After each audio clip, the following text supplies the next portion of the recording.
BJP হোক তৃণমূল হোক, যে কারণ আমি থাকতে পারে বিচারাধীনের তালিকায়, অ্যাডজুডিকেশনের তালিকায়, সেই অ্যাডজুডিকেশনের তালিকায় সবাইকে ফর্ম ফিল আপ করে জমা দিতে হবে।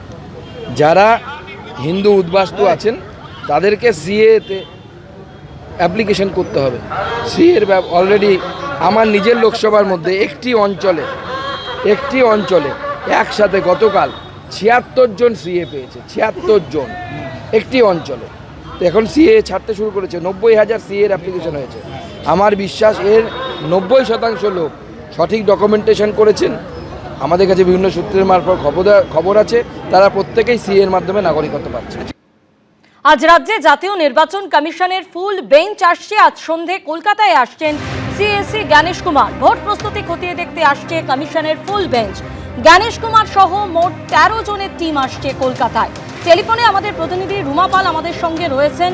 রুমা, এই যে ৬০ লক্ষেরও প্রায় বেশি নাম এই মুহূর্তে বিবেচনাধীন রয়েছে, তার মধ্যে কত নামের এখনো পর্যন্ত নিষ্পত্তি হয়েছে বলে জানতে পারছো?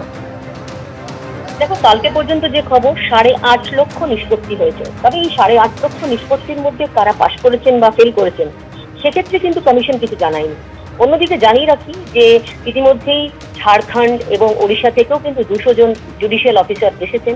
খুব স্বাভাবিক, আগামী সপ্তাহের প্রথম দিকে ২-৩ দিন সময় লাগবে সেই কাজ শুরু করতে। এবং সেক্ষেত্রে প্রশ্ন হচ্ছে ৬০,৬০,০০০ এদের ৮.৫ লাখ যদিও নিষ্পত্তি হয়েছে, তাহলে বাকি যেগুলো রয়েছে সেগুলো কি করা সম্ভব হবে? এই নিয়ে কিন্তু বিরোধীরা প্রশ্ন তুলেছিল কমিশনের কাছে। এবং কালকে যেহেতু একদম প্রত্যেক রাজনৈতিক দলের সঙ্গে বৈঠক রয়েছে একদম মুখ্য নির্বাচন কমিশনারের, সেক্ষেত্রে সেই প্রসঙ্গই উঠবে যে ৬০ লক্ষ যতক্ষণ না পর্যন্ত নিষ্পত্তি হয়েছে ততক্ষণ কিন্তু ভোট করানো যাবে না, এমনটা কিন্তু দাবি তারা আগেই সিও দপ্তরে জানিয়ে গেছেন। সেক্ষেত্রে অবশ্যই কমিশনের কাছে অর্থাৎ একদম ফুল বেঞ্চের সামনে তারা সেটা তুলে ধরছেন। তবে যেহেতু ১০ তারিখে সুপ্রিম কোর্টে আবার শুনানি রয়েছে, সেক্ষেত্রে সেদিকে যেমন তাকিয়ে রয়েছে, অন্যদিকে রয়েছে যে এই ৬০ লক্ষ কি আদৌ সম্ভব। একদিকে ধর্মতলার মেট্রো চ্যানেলে ধর্নায় রয়েছেন মুখ্যমন্ত্রী মমতা বন্দ্যোপাধ্যায়। আজ ধর্না কর্মসূচির তৃতীয় দিন। আর অন্যদিকে আজ রাজ্যে জাতীয় নির্বাচন কমিশনের ফুল বেঞ্চ। আজ সন্ধেই কলকাতায় আসছেন সিইসি জ্ঞানেশ কুমার। ভোট প্রস্তুতি খতিয়ে দেখতে আসছে কমিশনের ফুল বেঞ্চ। আমাদের প্রতিনিধি রুমা পাল এই মুহূর্তে আমাদের সঙ্গে রয়েছেন। রুমা, আজই কমিশনের ফুল বেঞ্চ ভোট প্রস্তুতি খতিয়ে দেখতে আসছে। তাদের একাধিক কর্মসূচি রয়েছে, কি কি কর্মসূচি রয়েছে? দেখো, জানিয়ে রাখি যে কিছুক্ষণ আগে কিন্তু এই রাজ্যের দায়িত্বপ্রাপ্ত ডেপুটি কমিশনার জ্ঞানেশ ভারতী সহ তাদের অন্য টিম এসে পৌঁছেছে এবং সন্ধ্যেবেলা ৮টা নাগাদ কিন্তু এই রাজ্যে আসতে চলেছেন একদম ফুল বেঞ্চ। এখানে হচ্ছে মুখ্য নির্বাচন কমিশনার জ্ঞানেশ কুমার, নির্বাচন কমিশনার সুখবীর সিং সন্ধু, নির্বাচন কমিশনার যোশী সহ কমিশনার অন্যান্য আধিকারিকরাও থাকবেন। দেখো, সোমবার কিছু একটা কর্মসূচি রয়েছে যেখানে কি ভোট প্রস্তুতি তারা খতিয়ে দেখবেন।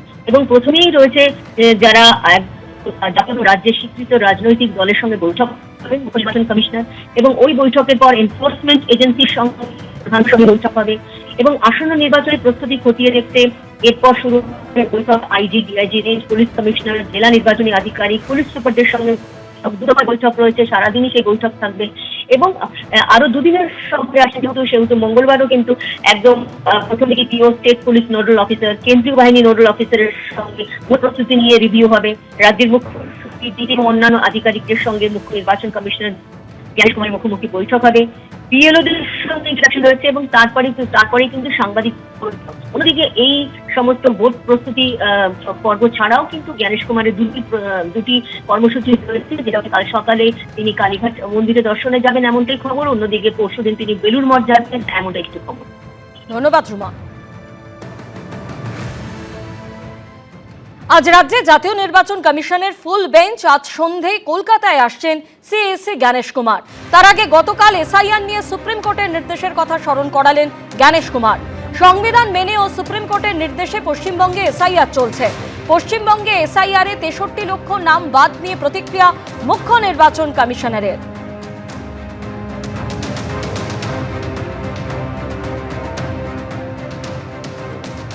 60 lakh voters excluded in West Bengal. Our Home Minister Amit Shah saying they will be excluded from the state nation. So the question is, what is the real intention of the entire process? With regards to West Bengal, the SIR is proceeding in accordance with the Constitution and orders of the Honorable Supreme Court. ABP Ananda এগিয়ে থাকে, এগিয়ে রাখে।